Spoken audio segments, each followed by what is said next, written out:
Haryana police की महिला sub inspector और माउंटेनियर अनीता कुंडू को तेंजिंग नोर्गे नेशनल अवार्ड 2019 से सम्मानित किया जाएगा।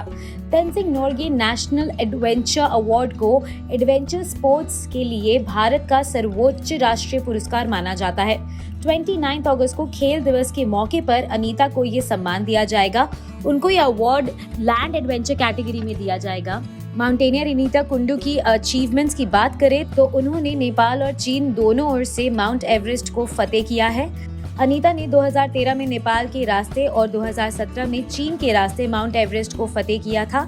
वहीं इसके बाद 2019 में एक बार फिर से अनीता ने नेपाल साइड से एवरेस्ट फतेह की थी। कुल मिलाकर अनीता 3 बार माउंट एवरेस्ट पर तिरंगा लहरा चुकी है। साथ ही वो नेपाल और चीन की ओर से माउंट एवरेस्ट को फतेह करने वाली भारत की पहली महिला भी हैं। अनीता की अचीवमेंट्स को देखते हुए हरियाणा सरकार ने उन्हें नारी शक्ति पुरस्कार कल्पना चावला अवार्ड से सम्मानित किया हुआ है। पहाड़ों की ऊंचाइयां तक पहुंचने वाली अनीता की लाइफ ऊंचे पहाड़ों की जितनी ही कठोर और मुश्किलों भरी रही है।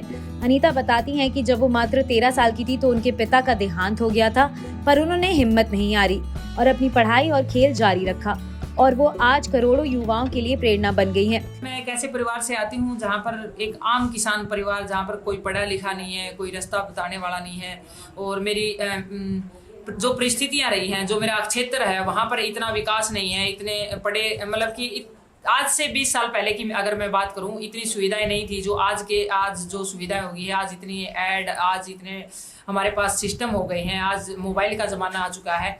तो ऐसी चीज़ें मेरे सामने नहीं थी। मेरे घर में तो टीवी भी नहीं था, मेरे घर में लाइट नहीं थी। तो हमारे सामने मेरे पास तो एक ऐसा समय था कि मेरे पास पहले तो बुक्स से पढ़ा जाता था, बुक्स खरीदने के लिए भी पैसे नहीं थे। तो बहुत सारी चुनौतीपूर्ण परिस्थितियां रही। कोई परिवार में गाइड करने वाला नहीं था, फादर थे वो अनपढ़ थे। लेकिन मैं सौभाग्यशाली हूँ कि एक ऐसे पिता की बेटी थी जिन्होंने हमें हमेशा मोटिवेट किया कि नहीं बेटा कुछ करना है ज़िंदगी में, और आपने बहुत सारी लड़कियों के लिए, बहुत सारे युवाओं के लिए कुछ करके जाना है लाइफ में। ऐसे नहीं जाना कि एक इंसान आया और चला गया, कुछ अलग से करना चाहिए। आम जिंदगी नहीं जीनी चाहिए, लाइफ में कुछ करना चाहिए। और मैं चाहता हूँ कि आप एक खिलाड़ी बने ताकि पूरे देश और प्रदेश का नाम रोशन करें। उनका ऐसा सपना था, लेकिन परिस्थितियाँ बदली। अचानक बहुत अच्छी परवरिश चल रही थी तो एकदम से मेरे पिता इस दुनिया में नहीं रहे जिन्होंने मुझे इतने बड़े सपने दिए। तो मेरे सामने बहुत सारी चुनौतियाँ आई। घर में कोई संभालने वाला नहीं था, माँ विधवा हो चुकी थी, माँ बिल्कुल अनपढ़ थी। तो ऐसी विपरीत परिस्थितियाँ, परिवार में कोई गाइडलाइन करने वाला नहीं और पूरा परिवार सदमे में आ चुका था क्योंकि मेरे पिता ही मैन थे जो परिवार को चलाते थे। तो ऐसी परिस्थितियों में और फिर समाज की ऐसी चुनौतियाँ, क्योंकि सबसे बड़ी मैं थी और पिता एक अच्छा खिलाड़ी बनाना चाहे थे, तो मेरी हेल्थ अच्छी थी, हाइट अच्छी थी। तो 13 साल की उम्र में वो चले गए। अचानक से मेरे सामने शादी की तैयारियां हो गई, शादी की बात चलने लगी। तो आप समझ सकते हैं कि एक बच्चे के ऊपर कितना प्रेशर पड़ता है और एक 13 साल का बच्चा क्या सोच पाता है, क्या करना क्या नहीं करना। फिर लड़की, ऊपर से लड़की को समाज में, आज भी लड़की को समाज में बहुत स्ट्रगल करना पड़ता है, लेकिन आज से 20 साल पहले तो और भी ज़्यादा स्ट्रगल था। आज तो फिर भी लड़कियों को सोचने लगे कि भाई पढ़ाया जाए, लड़कियों को कामयाब किया जाए, लड़कियां बहुत कुछ कर सकती हैं। आज तो बहुत सारे एग्जाम्पल भी हो गए हैं, हमारे सामने तो एग्जाम्पल भी नहीं थे। तो खुद के लिए खुद ही लड़ना होता था और सामाजिक सारी चीज़ें सही।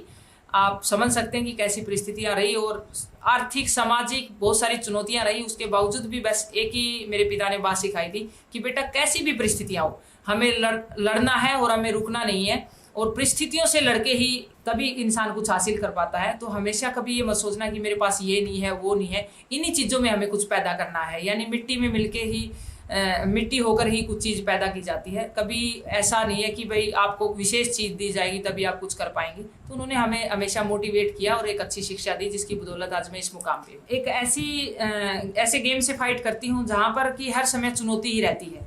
हम हर समय अपनी बॉडी को चेक करते हैं कि कहीं ऐसा ना हो कि सांस रुक जाए, कहीं ऐसा ना हो कि बर्फीला तूफान आ जाए, कहीं ऐसा ना हो कि इतनी भयंकर ठंड पड़ जाए कि हम ठंड से मर जाए। कई बार ऐसा होता है कि ऑक्सीजन ही नहीं मिलती, पूरी बॉडी ऐसी हो जाती है कि बस अब मरे। तो ऐसा गेम है जहाँ पर पता नहीं चलता, जहाँ कैंप लगा रहे हैं तो वहाँ पर नीचे गहरी खाई एकदम से फट जाए, कैरावास फट जाए, जिसको हमारी माउंट ट्रेनिंग की भाषा में बोलते हैं। तो एक ऐसा गेम है जहाँ पर मैं हमेशा जब जाती हूँ एयरपोर्ट पे तो मैं अपनी फैमिली को ये देख के जाती हूँ कि क्या पता मैं वापस आऊँगी या ना आऊँगी। मैं बोलती नहीं, लेकिन मैं सोचती हूँ क्योंकि मुझे पता है मेरा गेम कितना चुनौतियों से भरा है। लेकिन हमेशा मैं रहती मोटिवेट हूँ, लेकिन फिर भी मैं ये सोच के पता नहीं दोबारा आऊँगी या ना आऊँगी, एक ऐसा गेम है। लेकिन उसके बावजूद भी मुझे मेरे गेम से बहुत प्रेम है और मैं एडवेंचर से मेरी ज़िंदगी में, मेरी लाइफ भी एडवेंचर जैसी है और मैंने गेम भी ऐसा ही चुना, दोनों ही एक जैसे हैं। लेकिन मैं ये एक ही बात कहूँगी कि एडवेंचर ने मुझे ज़िंदगी में बहुत कुछ सिखाया, मेरे अंदर एक धैर्य पैदा किया, मेरे अंदर विल पावर पैदा की, मेरे अंदर निर्णय लेने की ताकत पैदा की। तो मुझे लगता है कि एडवेंचर हर युवा को थोड़ा थोड़ा, ज़रूरी नहीं है कि आप प्रोफेशनल तरीके से करें, थोड़ा थोड़ा एडवेंचर ज़रूर करना चाहिए ताकि आप ज़िंदगी में कुछ सीख पाएँ और इन्वायरमेंट के प्रति भी आप जागरूक हो पाएँ, क्योंकि प्रकृति से हम जुड़ेंगे तो तभी आज देख रहे हैं कितनी बड़ी महामारी से हम जूझ रहे हैं। यदि हम प्रकृति को जानेंगे तो हम एक अच्छा जीवन जी पाएँ। इतनी मुश्किल से इस मुकाम तक पहुंचने वाली अनीता कहती हैं कि बेटियों को आगे बढ़ना चाहिए। वो हरियाणा के युवाओं को एडवेंचर युवाओं में जागरूकता लाना चाहती हैं ताकि वो एडवेंचर तक जाएं, इससे विश्वास, हौसला और ताकत मिलती है। अनीता ने बताया, एडवेंचर बहुत खतरनाक और साहसी गेम है। जब तक में जुनून, हौसला, हिम्मत नहीं होगी तब तक वो अपने मिशन को कामयाब नहीं कर सकता। मेरा बड़ा सपना है एडवेंचर को लेकर के।